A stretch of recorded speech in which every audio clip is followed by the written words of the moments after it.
Cleverness is not wisdom. Euripides.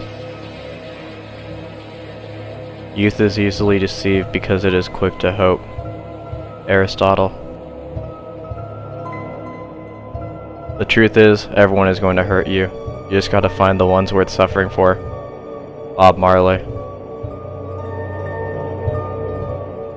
The developers of Doom can't make a bad game. Reddit.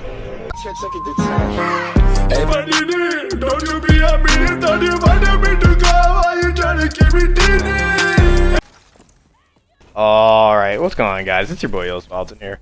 Recently a game's rubbed me the wrong way, and that game is Rage 2. I know what a lot of you are thinking. Why the fuck did you play Rage 2? Let me set the mood really quick. There I was, in hell, I mean GameStop.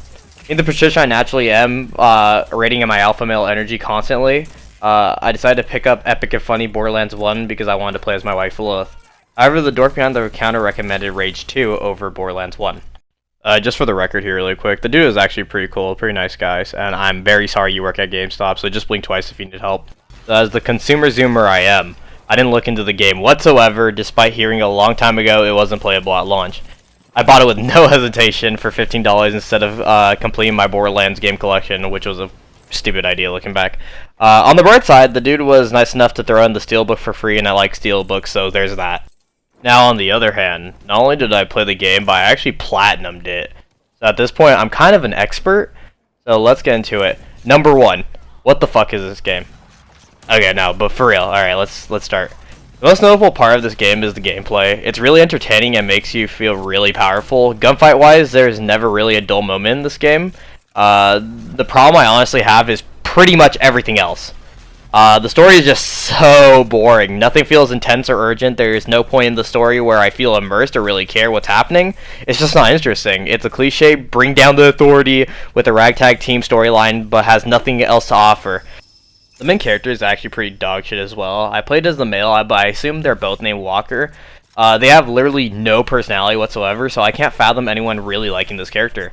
The character's pretty bizarre as well, because they get introduced as a ranger rookie that needs to learn how to become a super soldier to avenge the fallen rangers. And I kind of like the idea, like the growth and potential that this character had. But suddenly, after they get their ass kicked in the first mission, they become like this super soldier, and there's no explanation for it. And apparently everyone knows this character as like a kind of myth and legend.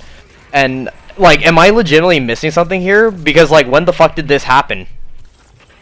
Speaking of characters, none of these characters are actually memorable. They're all like super bland, and the only one that sticks out is Dr. Kvasir because he sits on a mutant baby, because that's cool and epic. I'm not joking, my favorite character is actually the talking car, and I wish I was fucking lying.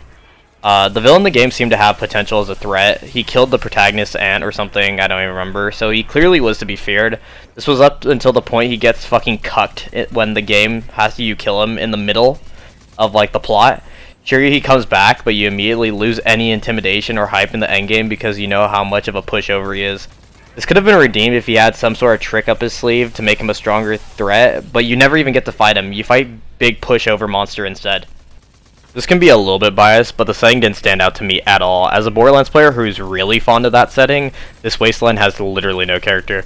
Also, I loosely use this term, but this game is not interesting aesthetic-wise.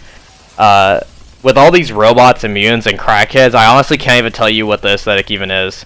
The Goon Squad is literally Reddit. They don't even convey the concept that they are psychotic very well. They spin around on a stick and that's about it. At least the Borderlands Psycho had some funny dialogue occasionally.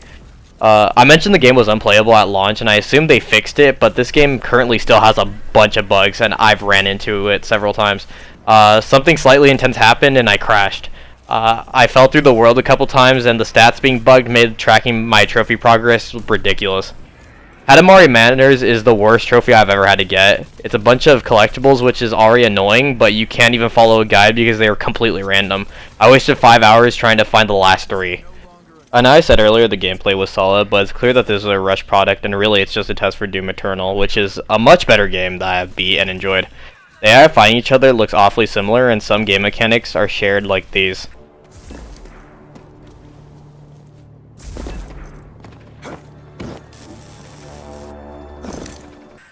I also like this part of the game I'm about to share. Almost made me cry. I'll just play it.